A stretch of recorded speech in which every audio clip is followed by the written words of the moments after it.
السلام عليكم ورحمة الله تعالى وبركاته كلنتي وعن أو ونكسن ومركلة إيام وقالكلة عن كجهل لينه قصة رعدي حلقي نبي عليه الصلاة والسلام أنت أنا أوجد بين قصة فضلا مركه هراء هدي أدنك عصب تهي جنالك سبسكرابي نوصار جنبالك كنافرة سي أو نقطة داوضها وجوه الرياء يسوقارو مقالة عن السوق لأنه مهسنت xilligii nabiga calayhi salaatu wasalaam haweeney muslimad ah ee lagu magacaabi jiray Tamiim bintu Wahbi ayaa waxa ay guursatay saxaabi jaliil ah ee lagu magacaabi jiray isagana Rifaac wuxuu ahaa nin leh dhul weyn oo beer ah markii uu guursaday xaaskiisa Tamiim bintu Wahbi waxa uu u hibeeyay dhulkii beerta ayuu siiyay Rifaac wuxuu siiyay jacayl weyn iyo farxad waxay ku noolaayeen wax kasto lamaana farxad ay ku noolaan karaan islaamka shariicada islaamkana raali ay ka tahay maalmaha kamid ah ayaa Rifaac oo la socdo liman asxaabtiisa ah ayaa waxa aragtay haweeneydiisa Tamiima bintu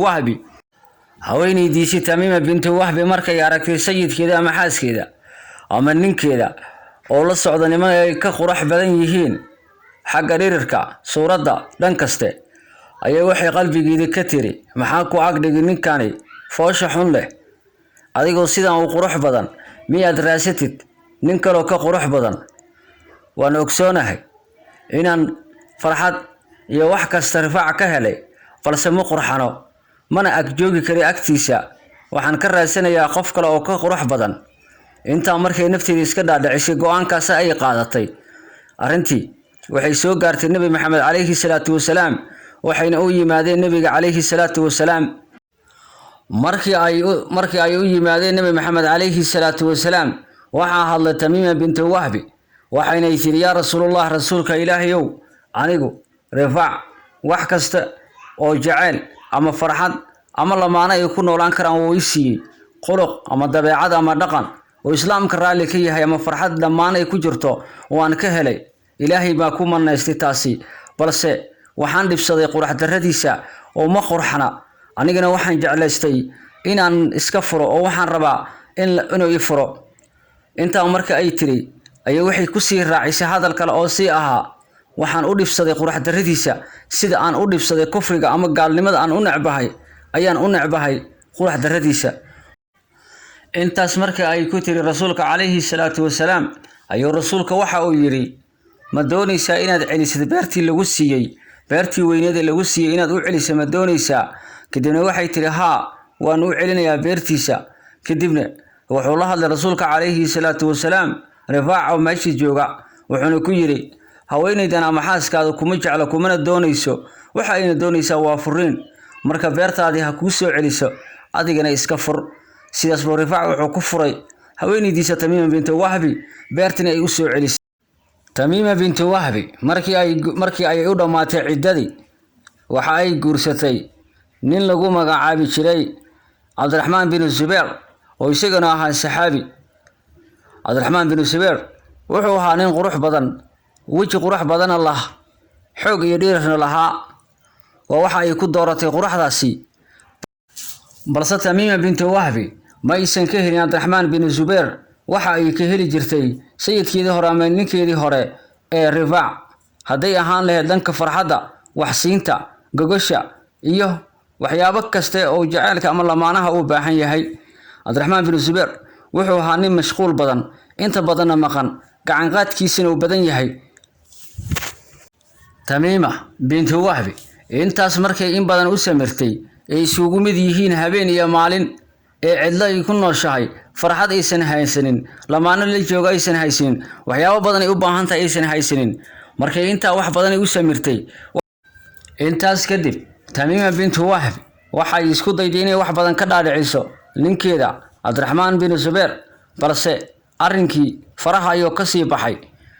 markii dambe waxay bilowday inay noqoto nashiis ama mid mar walba cabursan ee qaylisa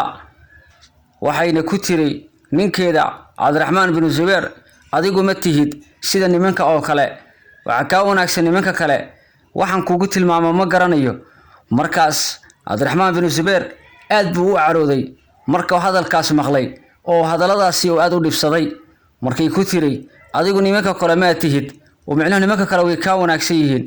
wuxuu bilaabay inuu gacan qaad xagga dilka uu ku bilaabo si xum ayuu u garaacay jirkeedii ayaa waxa ka soo baxay dhibaatadii ama dilkii uu u geystay kadib intaasi waxay soo gaartay ama ay soo aaday guriga rasuulka calayhi salaatu wasalaam waxa ay timid rasuulka calayhi salaatu wasalaam oo xaafada ka maqan waxayna u sheegtay ay u timid Aisha umuna Aisha radhiyallahu anha waxayna ugu sheekaysay dhamaan dhibaatada haysato iyo xaalka sida uu yahay waxa ay tustay jirkeeda waxyaabihii ku dhacay ee dilka ahaa markii ay aragtay umuna Aisha jirkeeda waxa ku dhacay haweeneydan Tamiima bintu Wahbi way ay la yaabtay Tamiima bintu Wahbi waxa ay sidatay qamaar midabkiisu yahay cagaar jirkeedana dilkii ama garaaci iyo waxa isku ekaaday qamaarka ay sidata waxa guriyihii yimid rasuulkeena calayhi salaatu wasalaam wuxuuna yiri yaa Aisha ma hadhihi Aisha waa tuma naagtani maxay tahay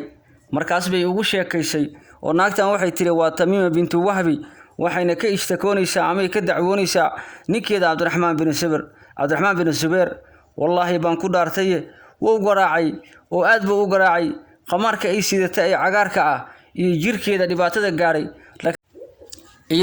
dhibaatada gaartay waa isku mid bayay noqdeen yaa rasuulullah rasuulka ilaahayow aad buu u garaacay marka inta maqlay rasuulka ama uu dhageystay waxa uu amray rasuulka calayhi salaatu wasalaam inuu u yimaado Cabdiraxmaan bin Zubayr oo ah Tamiima sayidkeeda ama ninkeeda wuu ajiibay Cabdiraxmaan hadalkii markuu maqlay wuu yimid Cabdiraxmaan bin Zubayr isaga oo sito laba cunug oo isagu dhalay ee u dhashay haweeney kale ama naag kale mar allaala markuu Cabdiraxmaan bin Zubayr uu soo galay waxa istaagay Tamiima bintu Wahbi wayna qaylisay waxyaabo badanna way ku cambaaraysay ama way ku dacayadeysay oo ah inuusan xitaa gogasha ama uusan ku wanaagsaneen Cabdiraxmaan bin Zubayr wuu iska difaacay naftiisa wuxuu yiri yaa rasuulullah been bay sheegaysaa waa nashuus waxay doonaysaa waa dalaaq iyo inay dib ugu laabato ninkeeda hore ee Rifaac sidaas awgeed aniga xaas hore ayaan kala tagnay rasuulka markuu inta maqlay waxa uu yiri Cabdiraxmaan bin Zubayr carruurtan ma adiga dhalay markaasuu yaa rasuulullah waa ilmahayga inta kadib rasuulka calayhi salaatu wasalaam waxa uu ku yiri Tamiima bintu Wahbi ninkan wuxuu leeyahay carruur innahu qaadirun isagu wuxuu awoodaa taasoo micnaheedu uu jeedo rasuulka calayhi salaatu wasalaam ma aha waxyaabaha aad ku tilmaamaysid ma aha ee waa nin carruur soo dhalay ee uu awoodaa ama waxa doonaysaa furiin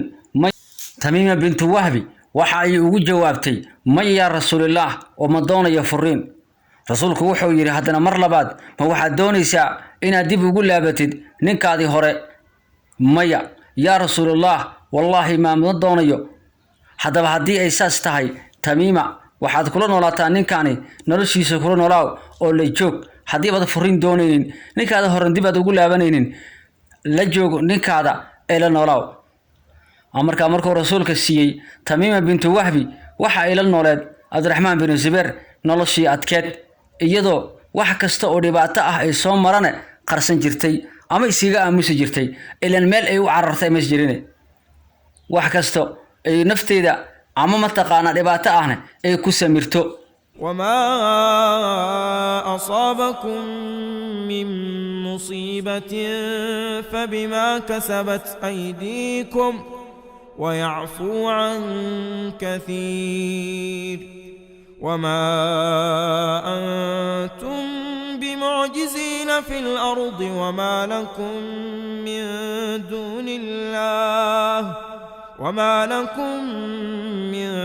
دون الله من